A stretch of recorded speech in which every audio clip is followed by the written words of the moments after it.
आज का डेट 25 जनवरी 2025। Welcome to our class. जैसा कि ये डाउट है, क्वेश्चन नंबर 9 डाउट है, ठीक ना।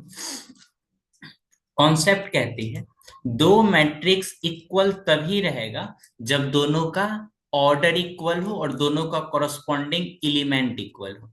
जैसे कि मैं दो मैट्रिक्स लिख रहा हूं x2, यहाँ पे 1 लिख रहा हूं, यहाँ पे 3 लिख रहा हूं, ठीक ना। एंड 1, और फिर यहाँ पे लिख रहा हूं x1 3, ठीक है।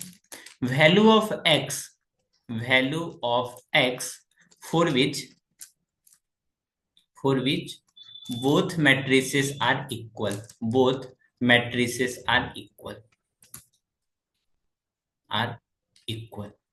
बोलोगे सर इस तरह के क्वेश्चंस बनाने के लिए सिंपल कॉन्सेप्ट है रिस्पेक्टिवली एलिमेंट, यानी ये x किसके इक्वल हो जाएगा, ये 1 के। तो बोलोगे सर ये दोनों तभी इक्वल हो पाएगा जब x इक्वल टू 1 होगा। बोलो बिल्कुल सही बात। लेकिन जैसे ही आप दूसरे तरफ इस x की तरफ नजर डालोगे तो यहां से x इक्वल टू क्या हो जाएगा, 2। तो ये पॉसिबल नहीं है, एक ही वेरिएबल का दो दो वैल्यू पॉसिबल नहीं है। तो बोलोगे this is not possible, this is not possible, this is not possible, ठीक ना। कॉन्ट्राडिक्शन कैसे करेगा, this is not contradiction, therefore no, no value of X is possible, ऐसा कोई वैल्यू पॉसिबल है ही नहीं। देयरफॉर both can't be equal, both can't be equal, दोनों मैट्रिक्स इक्वल हो ही नहीं सकता है, ठीक है। अब ये दोनों मैट्रिक्स को अपना ध्यान पूर्वक एक्स और वाई के लिए सॉल्व करते हैं, ठीक। जैसे ही आप एक बार सॉल्व करोगे 5 इक्वल टू कितना हो जाएगा, बारी बारी सॉल्व कर लेते हैं, ठीक ना। इसी क्वेश्चंस को फिर से सॉल्व करते हैं, ठीक। इसी क्वेश्चन में जैसे ही आप कॉरस्पॉन्डिंग एलिमेंट को इक्वल करके आगे सॉल्व करोगे, क्या करोगे, कॉरस्पॉन्डिंग एलिमेंट को इक्वल करके आगे सॉल्व करोगे, तो आप देखोगे एक ही वेरिएबल का दो दो सॉल्यूशन आ रहा है। जैसे कि 3x+7, ये किसके इक्वल हो जाएगा, 0 के इक्वल। यहां से आपका x का वैल्यू कितना आ गया, बोलोगे -7/3, अच्छी बात है। लेकिन जैसे ही आप 2 - 3x = 4 करोगे, तो यहां से आप ये चीज महसूस करोगे 2 - 4 = 3x, और x की वैल्यू आ गई आपका -2/3। तो ये तो two different value of x, two different value of x, value of x, दो अलग अलग x की वैल्यू आ रहा है। Therefore this is contradiction, this is not possible, ये पॉसिबल है ही नहीं। या तो x का वैल्यू आप ये बोलोगे या तो ये बोलोगे, ठीक ना। तो नॉट पॉसिबल टू फाइंड, मतलब ये दोनों मैट्रिक्स रियल में इक्वल है ही नहीं, इक्वल नहीं है। समझ में आ रहा है, जब इक्वल नहीं है तो एक्स और वाई का वैल्यू फाइंड कैसे कर पाओगे। अब फाइंड तभी ना कर पाओगे जब दोनों मैट्रिक्स इक्वल होगा, ठीक ना। तो ये आपका डाउट था, उम्मीद करते हैं आप समझ गए होंगे, ठीक ना।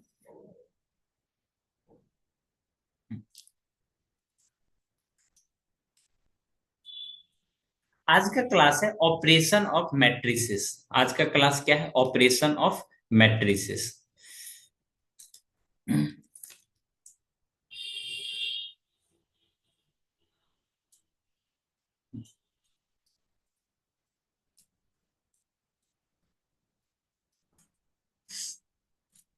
पहला ऑपरेशन, ऑपरेशन आपका पहला होता है एडिशन, सब्सट्रैक्शन, मल्टीप्लीकेशन, डिवीजन नहीं होता है, ठीक है। एडिशन ऑफ मैट्रिक्स यहां समझाया गया है, मैं और अच्छे तरह से लिख देता हूं, ठीक है। यहाँ पे लिखता हूँ, ठीक है ना। ऑपरेशंस ऑन मैट्रिसेस, मैट्रिक्स में आप क्या क्या कर सकते हो उस चीजों को पढ़ते हैं, ठीक है। पहला जो ऑपरेशन पढ़ना है वो एडिशन, दूसरी पढ़ना है सब्सट्रैक्शन,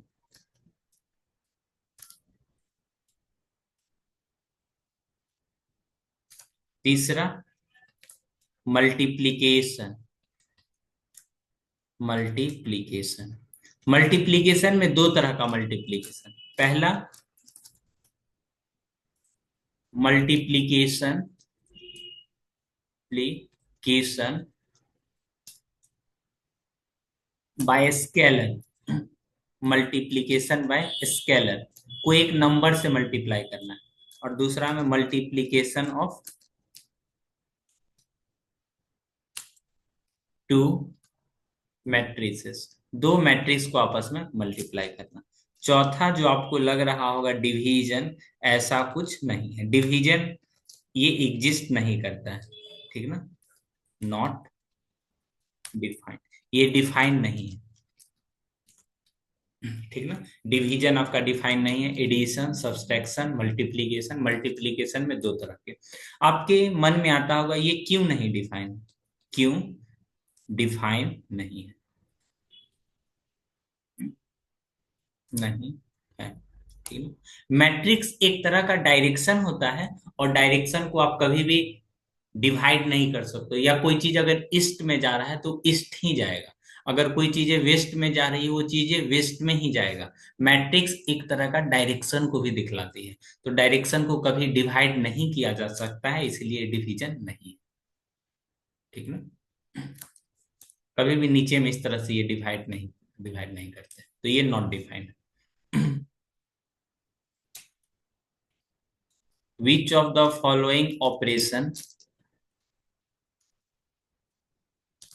is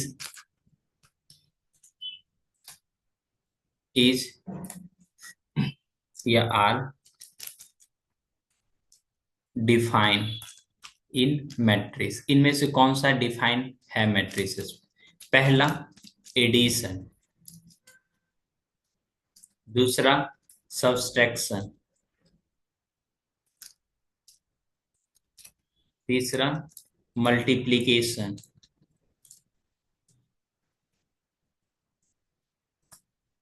चौथा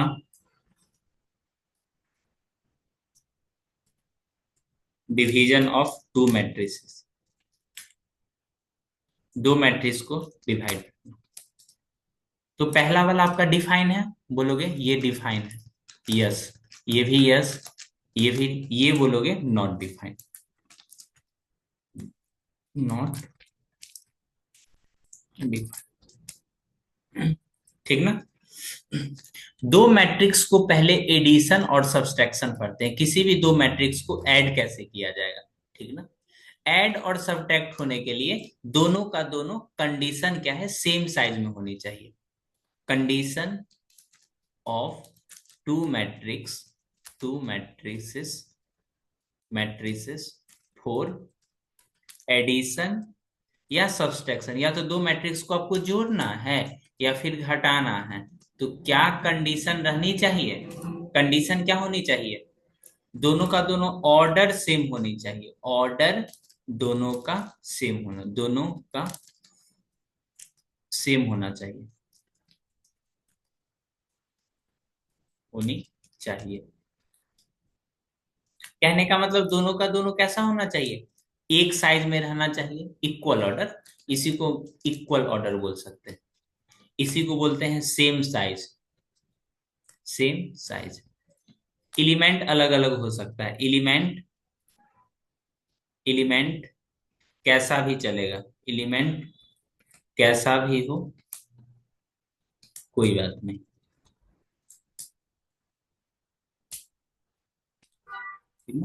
एलिमेंट कैसा हो कोई बात नहीं, सिर्फ दोनों का दोनों इक्वल ऑर्डर में रहना चाहिए, सेम साइज में रहना चाहिए, ठीक है। तो ऐड कैसे करेंगे, देखिए, जैसे अपने पास दो मैट्रिक्स है, ठीक है ना। जैसे A इक्वल टू, पहला मैट्रिक्स आपका 3 8 4, थोड़ा नीचे करके लिखते हैं इसको, ठीक ना, इसको थोड़ा नीचे कर लेते हैं। ऐड पहला मैट्रिक्स A इक्वल टू दिया है आपका 3 8 4 6, B कोई मैट्रिक्स है इसका वैल्यू दिया हुआ है 4 0 1 -9। फाइंड ए प्लस बी। ए प्लस बी का वैल्यू निकालना है आपको। ठीक है? तो क्रॉसपॉन्डिंग एलिमेंट पहले मैट्रिक्स को लिखोगे, यहाँ पे ध्यान देते हैं। देखो, डब्बा करके लिख लिए, दोनों को ऐड करना है तो ऐड कर लिए। 3 को करस्पॉन्डिंग 4 के साथ ऐड करेंगे तो 7 हो जाएगा। फिर 8 को 0 के साथ, ये क्या हो गया भाई, गलत हो रहा है क्या। 8 को 0 के साथ करेंगे तो यहाँ पे 8 होगा। ठीक है ना। 4 को 1 के साथ ऐड करोगे तो 5 होगा। 6 को 9 -9 के साथ करोगे तो -3 होगा। मतलब करस्पॉन्डिंग एलिमेंट को क्या कर लेते हैं, ऐड कर लेते हैं। समझने में कोई दिक्कत। अगर इसी को अगर माइनस करना होगा तो 3 में से, जैसे यहाँ पे लिखा हुआ है, तो पहला एलिमेंट क्या होगा, 3 - 4। दूसरा एलिमेंट क्या होगा, 8 - 0। 4 - 1। 6 का एक माइनस पहले से है, तो इस तरह से। ठीक ना, हो सकता है आपको दिखाई नहीं दे रहा होगा। तो यहाँ पे -1 होगा, यहाँ 8 हो जाएगा, यहाँ 3 हो जाएगा ये। और 6 + 9 कितना, ये हो जाएगा 6 + 9 यानी 15। तो अपना लोग मैट्रिक्स में एक ही बार लिख लेते हैं, कितना, 15। तो ये हुआ सब्सट्रैक्शन। ठीक ना। जो आप सब्सट्रैक्ट करते हो वो भी एक तरह का क्या है, एडिशन ही है। ठीक ना। मुझे नहीं लगता ये एडिशन सब्सट्रैक्शन में आपको परेशानी आ रहा होगा।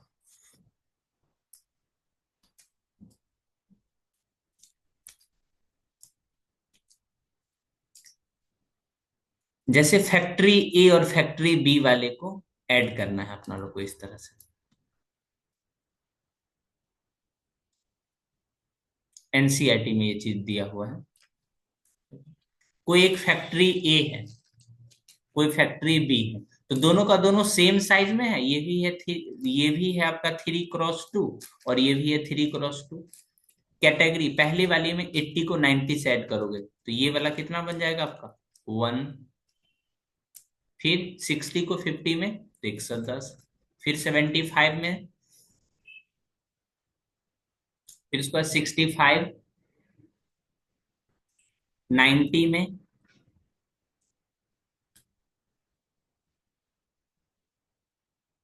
इस तरह से। करस्पॉन्डिंग एलिमेंट को ऐड कर दोगे तो एडिशन हो गया, माइनस कर दोगे तो सब्सट्रैक्शन हो गया। इसमें क्या दिक्कत है।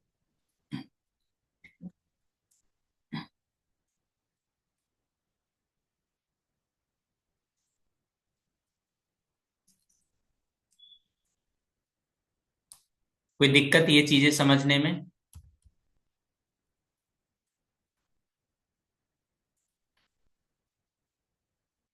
ये जो बुक की लाइनें कुछ लिखी रहती है, देखो पहले, ये बुक की कुछ लाइनें लिखी हुई है, मैं वो बताना चाहता हूँ। ये इसका ऑर्डर कितना है, 2x3। और इसका भी ऑर्डर कितना है, 2x3। जब दोनों को ऐड करोगे तो ये भी ऑर्डर किसका होगा, 2x3 का ही होगा। ठीक ना। इस पे क्वेश्चंस भी पूछा जाता है। If A has order, A कोई मैट्रिक्स है जिसका ऑर्डर 3x4 है, and B has order 3x4, and C is another matrix formed by addition of A and B, addition of A and B, A and B को add करने पे another matrix बन रहा है। Then order of C, order of C, जो C matrix है उसका order कितना होगा, 6x8, 3x4, 2x4 और D का नन।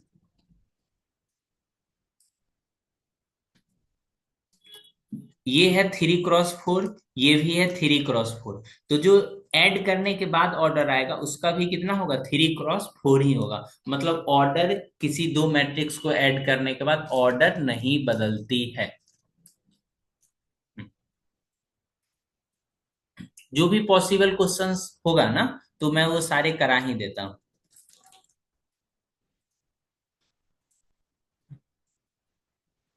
ये स्टैंडर्ड टाइप है लिखने का, ये स्टैंडर्ड तरीका है। इसको मैं एक्सप्लेन कर देता हूं। जैसे कोई मैट्रिक्स ए है, ए को लिखने का क्या तरीका है? ए आई जे। इसका ऑर्डर कितना हो जाएगा? बोलोगे सर ये ऑर्डर एम क्रॉस एन है, अच्छी बात है। बी कोई मैट्रिक्स है, तो अंदर वाली एलिमेंट को बी आई जे से लिखूंगा, और इसका भी ऑर्डर एम क्रॉस एन ही होना चाहिए। अगर आपको ए और बी को ऐड करना है, ठीक ना, ए प्लस बी, इस दोनों को ऐड करना है, तो आपको एक न्यू मैट्रिक्स मिलेगा। आपको एक न्यू मैट्रिक्स मिलेगा। तो बोलोगे हाँ सर ये न्यू मैट्रिक्स है। तो ये न्यू मैट्रिक्स जो मिल रहा है आपको, ये न्यू मैट्रिक्स किसका बन रहा है? सी। लिखने का तरीका है सी, लिखने का तरीका है सी।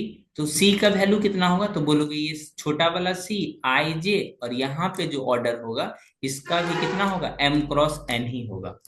बोलोगे बहुत अच्छी बात है। तो बोलोगे सर एलिमेंट आया कैसे है? अंदर अंदर एलिमेंट को अगर ऐड करोगे, ए आई जे को ऐड करोगे और बी आई जे को ऐड करोगे, तो इसका एलिमेंट आया है C I J. For all I and J, for all I and जे।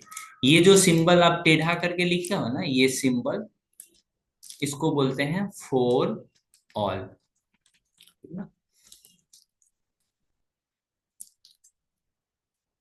सबसे ज्यादा इंपोर्टेंट इसका ऑर्डर है, सबसे ज्यादा इंपोर्टेंट इसका ऑर्डर है। अगर ऑर्डर एम क्रॉस एन है, एम क्रॉस एन है, दोनों का एम क्रॉस है, तो ऐड करने के बाद भी एम क्रॉस एन ही ऑर्डर रहती है, ठीक ना, ये इंपोर्टेंट।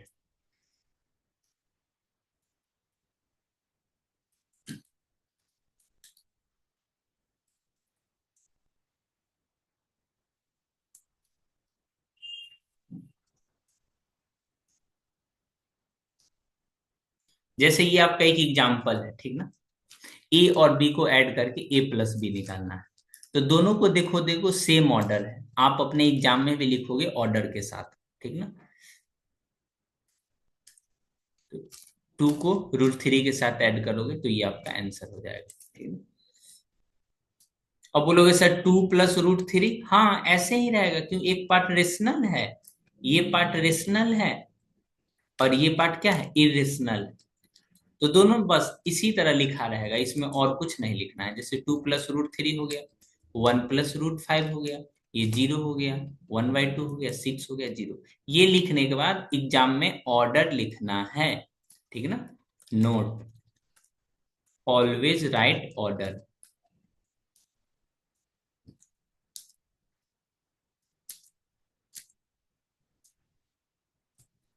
एग्जाम में हमेशा ऑर्डर के साथ लिखना है, ठीक है ना।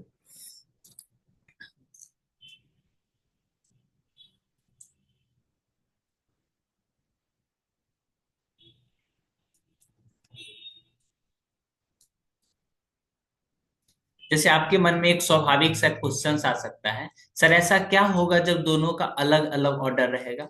जैसे कि अगर ए का वैल्यू लिखा हुआ है टू थ्री वन जीरो, इसका ऑर्डर कितना है? टू क्रॉस टू का। अगर इसको ऐड करना है, इसको ऐड करना है, बोलोगे हाँ सर ऐड कर लीजिए।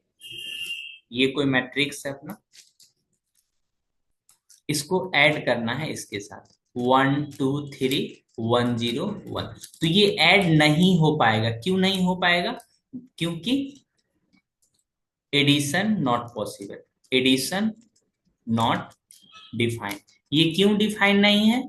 क्योंकि क्योंकि दोनों का साइज, दोनों का साइज या ऑर्डर, साइज बोल सकते हो या ऑर्डर बोल सकते हो, क्या है? अलग अलग है, अलग अलग है।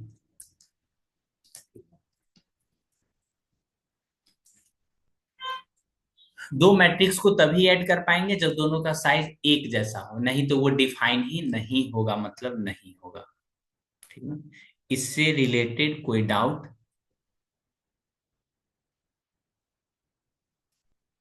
वो होना भी नहीं चाहिए, ठीक है। एक्सरसाइज का क्वेश्चंस में कुछ बताता हूँ। जैसे जैसे ये चैप्टर आगे बढ़ेगा वैसे वैसे थोड़ा थोड़ा इंटरेस्टिंग लगेगा आपको।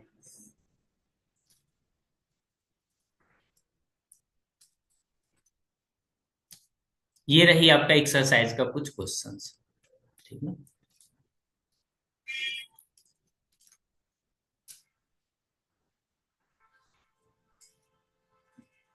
ए प्लस बी, अब जो अभी आप बनाओगे ये ए प्लस बी और ए माइनस बी ही बनाओगे। ये दोनों तो मैं अभी सिखाया नहीं हूं, तो ये दोनों को मिटा देते हैं।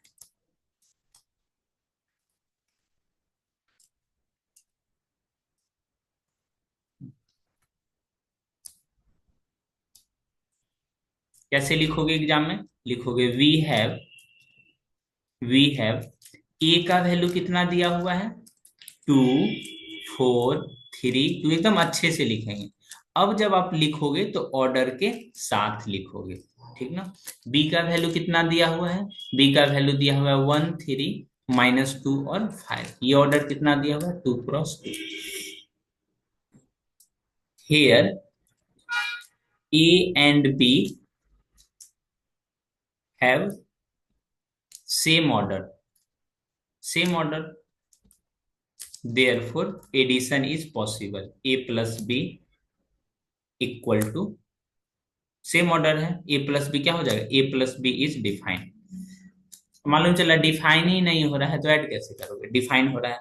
तो ए प्लस बी इक्वल टू ए वाली वैल्यू लिख दो, 2 4 3 2 प्लस, अब बीच में ऑर्डर नहीं भी लिखोगे ना तो कोई दिक्कत नहीं है, फिर जब लास्ट में आंसर जब लिखेंगे उस समय ऑर्डर लिख देंगे। 2 + 1 और ये हो जाएगा 4 + 3, आगे हो जाएगा 3 प्लस का 2 2 + 5, तो ये आपका हो जाएगा 3 7 1 7, 2 × 2।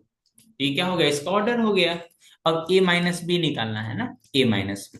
देखो, ए माइनस बी कहने का मतलब सबसे पहले ए निकाल लो और उसके बाद प्लस कर दो, माइनस बी निकाल। एडिशन भी एक तरह का क्या है, माइनस करना ही हुआ। एडिशन भी एक तरह का क्या है, माइनस ही करना हुआ। तो आपको बी दिया हुआ है, आगे की पेज में बता देते हैं। ठीक है। यहाँ देखो बी दिया हुआ है ना, बी कितना दिया हुआ है, बोलोगे सर 1 3 -2 और 5 दिया हुआ। ये पहला कैंसर है, ठीक ना, इसका हिंट है, हिंट। जैसे ही आप माइनस बी बनाओगे, माइनस बी कहने का मतलब सब में माइनस कर दो, -1 -3 2 -5। अब जाके सिंपली ऐड कर दो ना, क्या दिक्कत है। लिखोगे हेयर ए इक्वल टू, ए का वैल्यू कितना है, 2 3 4 2, 2 3 4 2। ठीक। बी का वैल्यू कितना है, बी का वैल्यू देख के लिख लेते हैं, 1 2 3 5, 1 2 3 5।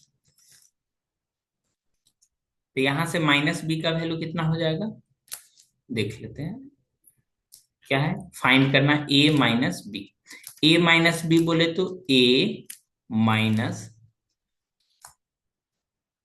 अच्छे से लिख लेते हैं, यहाँ लिखते हैं 2 4 3 2। आप चाहो तो डायरेक्टली भी माइनस कर लेते हो, कोई दिक्कत की बातें नहीं है। ठीक ना।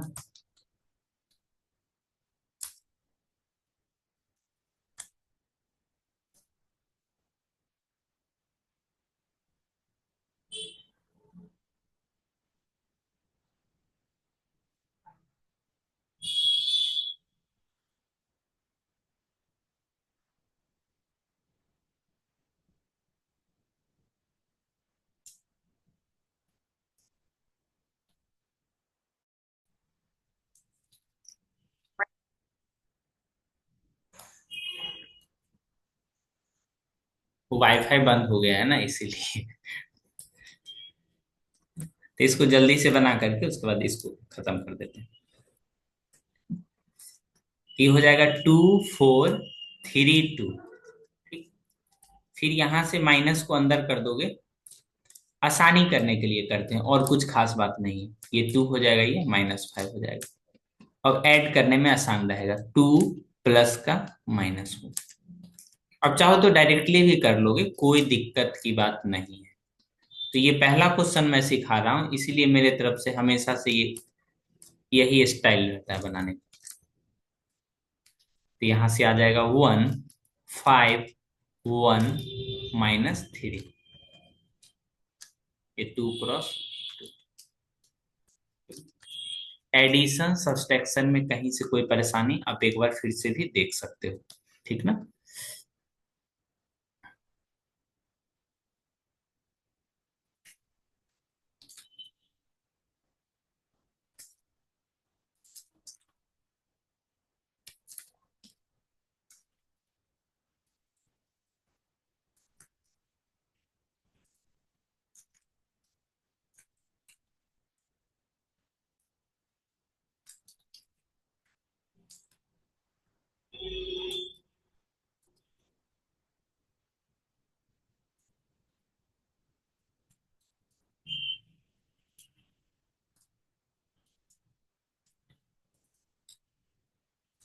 इसमें भी कोई दिक्कत नहीं होना चाहिए आपको बनाने में, कोरस्पॉन्डिंग ऐड कर लेना। एक ये क्वेश्चन नंबर 4 देखो।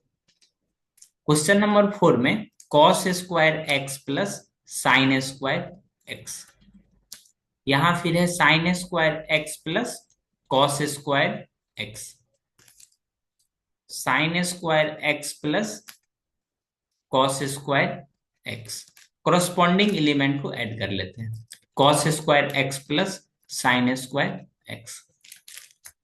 फॉर्मूला से जानते हैं cos² theta plus sin² theta कितना होता है, 1 होता है। तो ये वैल्यू 1, ये वैल्यू 1, ये वैल्यू 1, ये वैल्यू 1। कैसे हुआ, ये वाला फॉर्मूला जानते हैं ना, sin² theta plus cos² theta का वैल्यू कितना होता है, 1। तो एग्जाम में इतना लिखने से नहीं काम चलेगा, यहाँ पे 2 × 2 लिखना पड़ेगा। इसको ऐड कर लेंगे तो ये हो जाएगा आपका 2a 2a 2b, यहाँ पे 0। सभी को आपस में ऐड करोगे ना तो कुछ ना कुछ रिजल्ट आपको मिलेगा। तो बाकी का क्वेश्चंस आप बना लीजिएगा।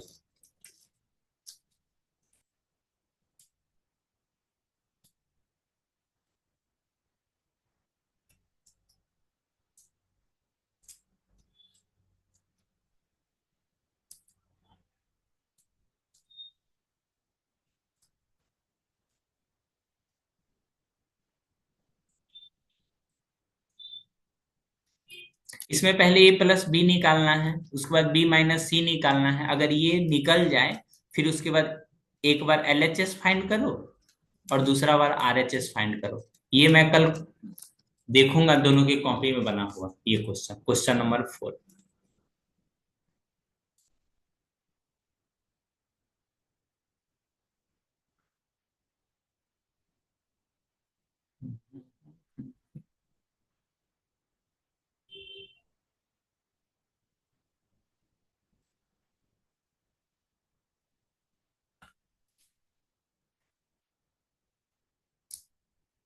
तो हमने एडिशन और सब्सट्रैक्शन अच्छे से पढ़ लिया है।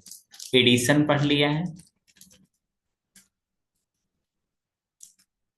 सब्सट्रैक्शन पढ़ लिया है,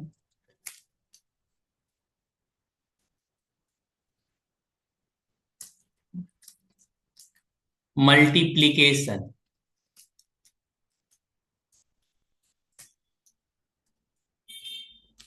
मल्टीप्लीकेशन एक होता है, मल्टीप्लीकेशन का 2 टाइप है ना। पहले वाले टाइप है बाय स्केलर, और ये है मल्टीप्लीकेशन ऑफ 2 मैट्रिसेस। 2 मैट्रिसेस, एक मैट्रिक्स को दूसरे मैट्रिक्स का मल्टीप्लाई कैसे करेंगे वो सीखना है, ठीक ना। तो ये दोनों टॉपिक में नेक्स्ट क्लास में बताऊंगा, क्योंकि ये दोनों थोड़ा अलग।